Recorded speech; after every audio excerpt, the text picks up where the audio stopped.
Thanks, Robert. Really, I think eye-opening.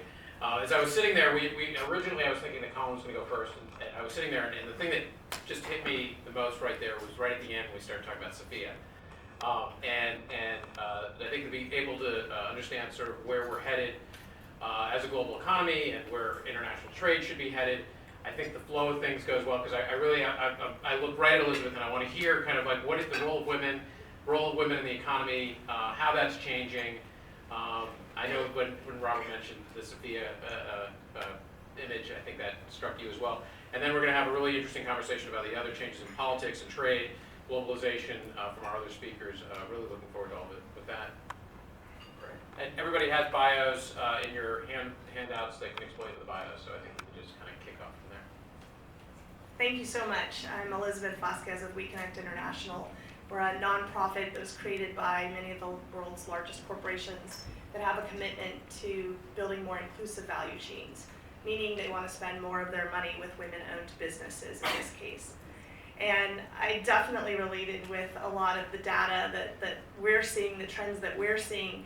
The women business owners we work with in over 100 countries are generally very optimistic about the future and about their potential as a leader in this space to innovate, to create jobs, and to be a part of the solution. And so I do agree that is what we are seeing, and that it's not going to be easy. I just came back last night from Berlin, where we had the Women 20 meetings, which was fascinating because we got to speak directly with some of the world leaders in this space, between Merkel and Lagarde and Freeman from the Minister from Canada, Minister Freeland, and many others, including the US government, were there to have a conversation about what inclusive growth looks like and what are some of the challenges to making that happen when underutilized communities do not have equal access to markets or to finance or to the right knowledge or the right networks.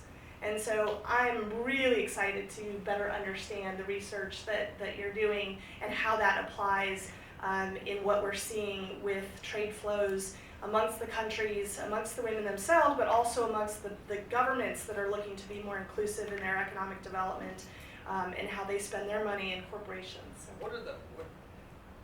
If you could, for our audience, what are the geographies that we should look at to see some of the most interesting emerging trends in your space? So we're actually seeing it everywhere. In every single region, there are pockets of innovation happening, and a renewed, or sometimes not renewed, it's an aha moment that inclusive growth is good for everyone. You have to make a conscious strategy to engage underutilized communities if you want sustainable, stable growth that creates a platform for having the entire community support the things like capitalism and growth that sometimes can put small businesses out of business, but if they can understand how they can benefit from it. So we're seeing this in China, we're seeing this in India, Mexico, Brazil, South Africa, Nigeria, throughout the UK, Canada, so it's a real mix of all the major markets. How about India? Because I raise this because our research team, when we were looking at the data, a couple countries really struck us as fascinating. India was one. Poland for very different reasons, France for different reasons. But the data out of India was absolutely fascinating because the population seems to be in a place that would be very favorable for a Modi regime in the long run, and extremely optimistic, and sort of, the data looked like, in a way, like you would expect to see data in the US in the 1950s or something like this, that sort of economic takeoff. But I'm interested in, like, what should we look at if we're thinking about India as an interesting test case, and are there examples that we should think of that you have in India? So it was fascinating because last year we hosted our annual conference and we decided this time to do it with the government. We hadn't done that before. So we ended up having 3,500 women business owners, corporations, government officials, partner organizations, representatives from the entire Asia region looking at how do we build these trade relationships, how do we help these small businesses think big about their potential and not just think about local consumers, but could they retrofit their products and services to meet the needs of larger markets, like corporations, or what governments need to buy, or what is happening in other parts of Asia. There were folks that were interested in trade with India coming there from Canada. There are things happening throughout Africa. So I think it's really, really exciting the way it's happening. And I think a lot of people think, well, there's the northern trade and then there's south-south trade. And a lot of development people think it should be about south-south trade, but that's not true. People in the south want access to the north. That's where they want to sell their stuff, where people have the most to spend. So you really have to look at it a more holistic approach, that everyone's better off when all of us have access to each other. And I think in your book you were talking about technology and the role technology is playing as an entrepreneurial enabler, and that's huge for small businesses. Very good. Okay, great. Well, thank you very much, Bob, Ken, and everybody for being here. This is an interesting audience for me to speak with, especially now. I've been doing G20 stuff in the last decade or more as I've been at Brookings, and the thing I'd like to say is it's very interesting data.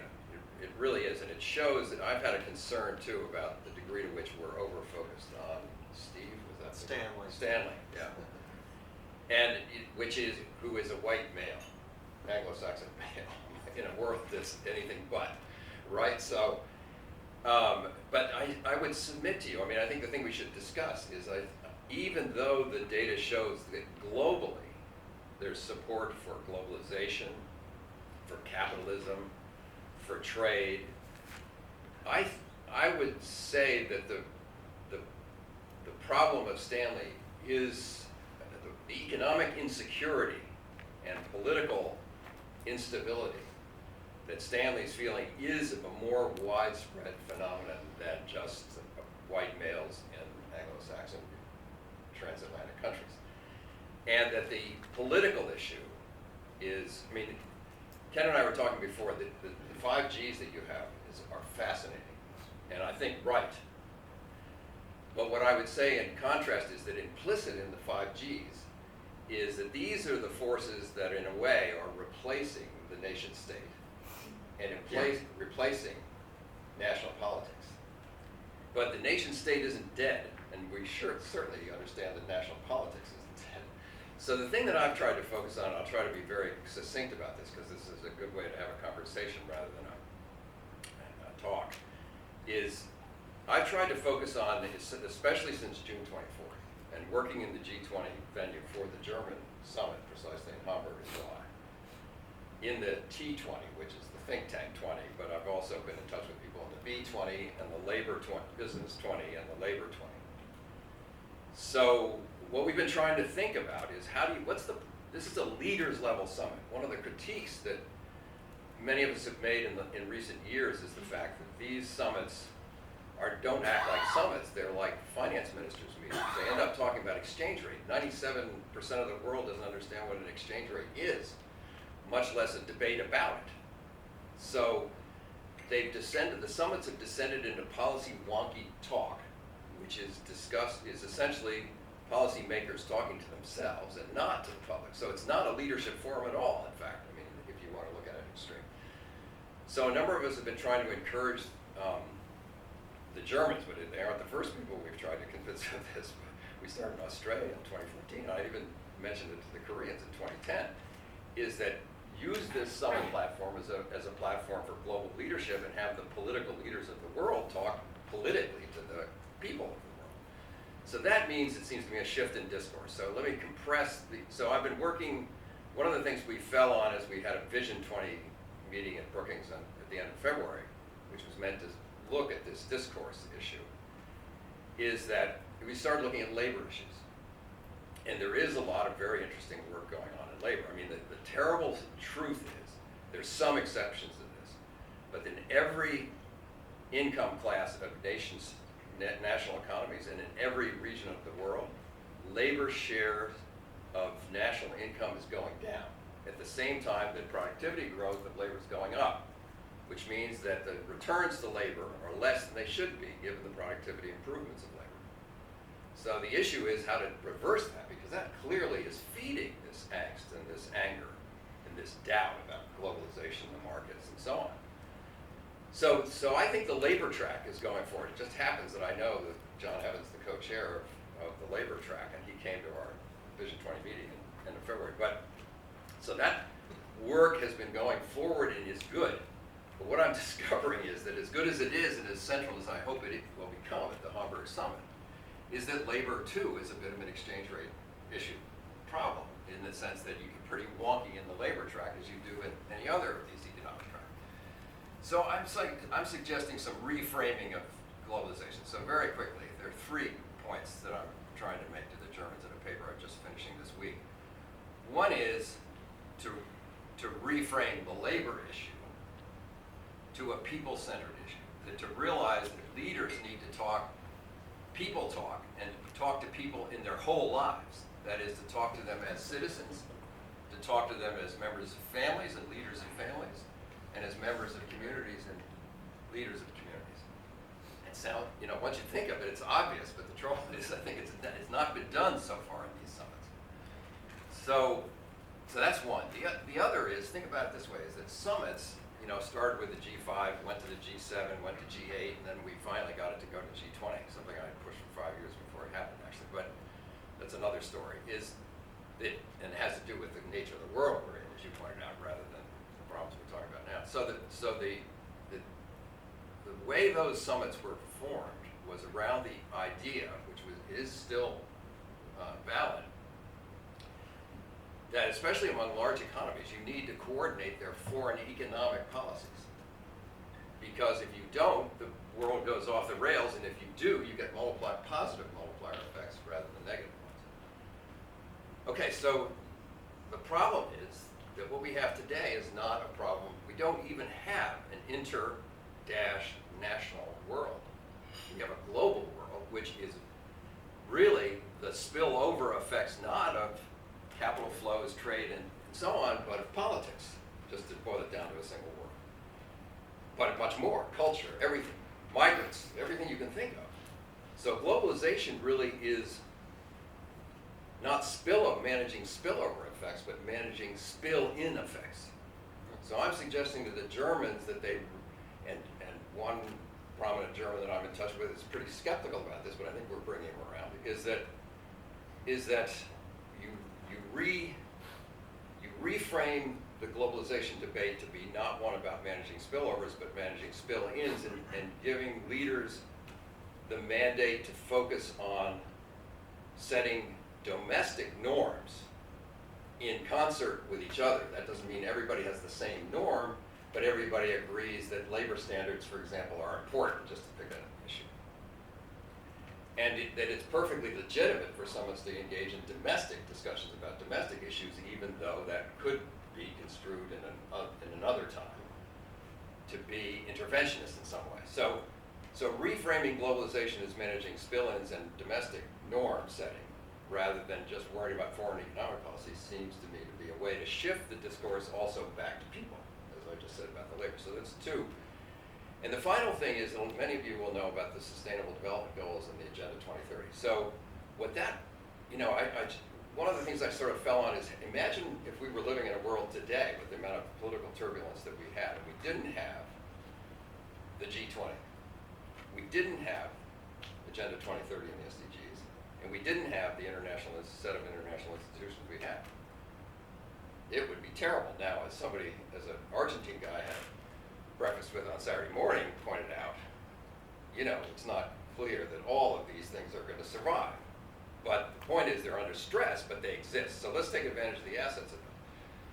So the value of the SDGs at this moment is 2 things, it seems to me. One is it takes this people-centered frame and earth-centered frame and reference and discourse and broadens it into what many feel is an excessive number of goals, targets, and indicators, which in fact helps specify what we mean by trying to achieve sustainability. So that has this advantage of broadening the discourse and having underneath it, furthermore, a lot of technical stuff that give it flesh and reality.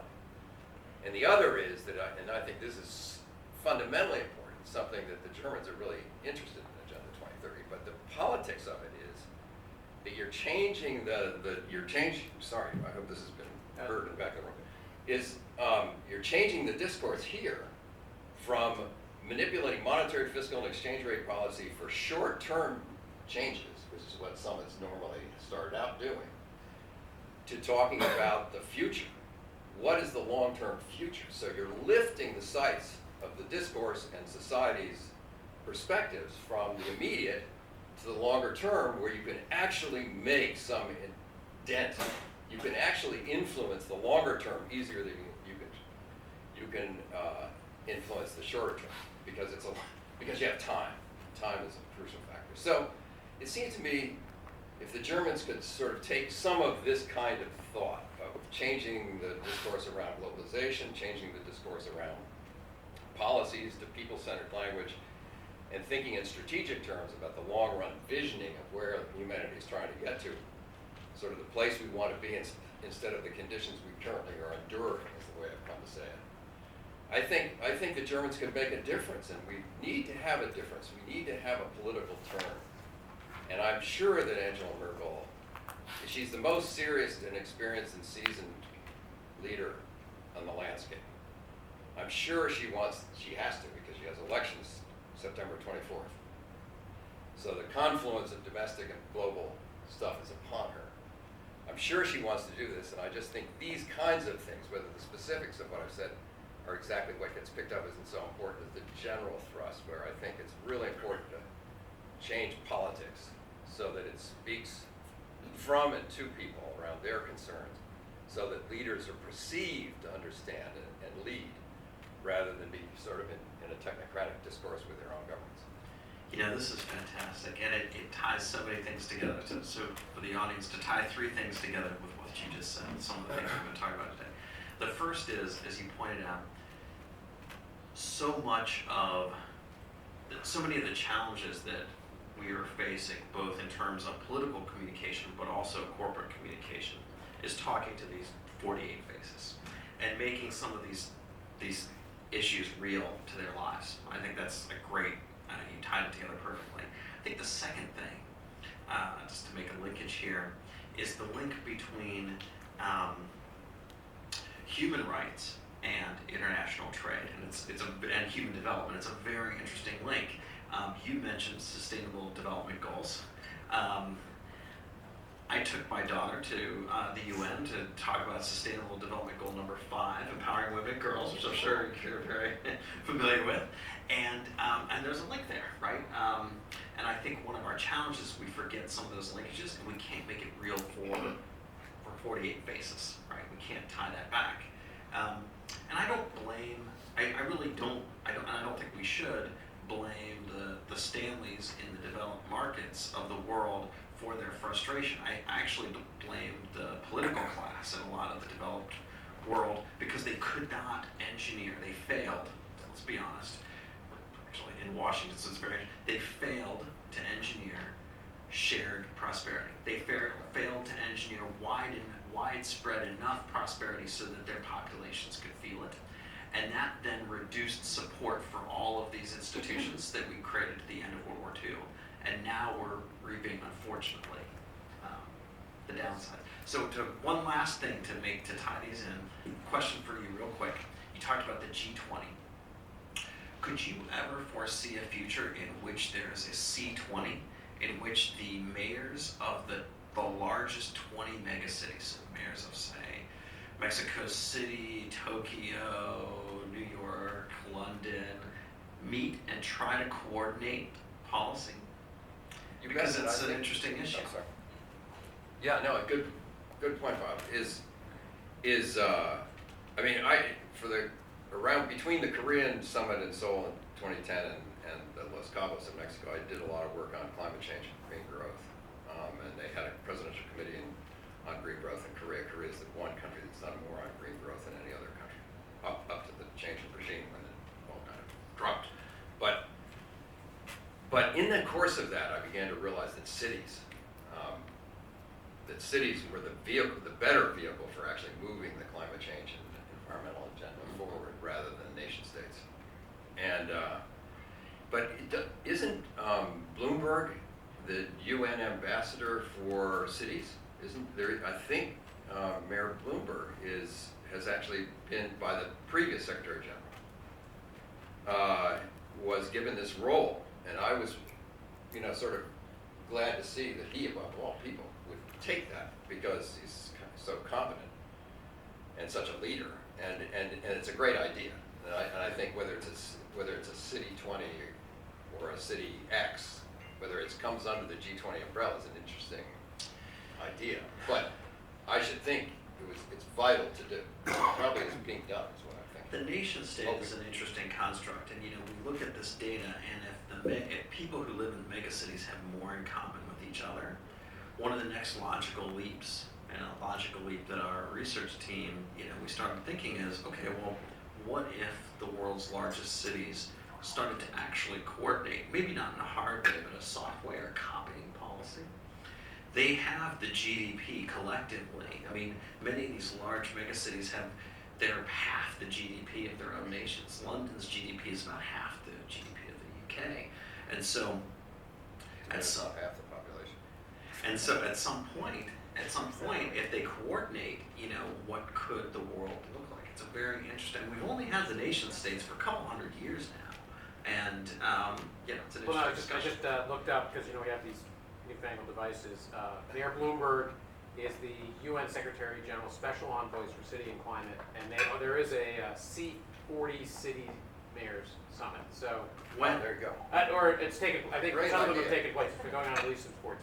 Nice. All right, so we're on the cutting edge. Josh, so we wanted Josh to join us today because we wanted to also think about the hard-nosed political ramifications of some of this in U.S. politics. And there's no one better to help us think about that than Josh, who's a factotum of U.S. federal, especially congressional politics. And so I'm delighted that he could join us today. So you've seen all this data on views on international trade. Your focus is domestic U.S. politics. How do you break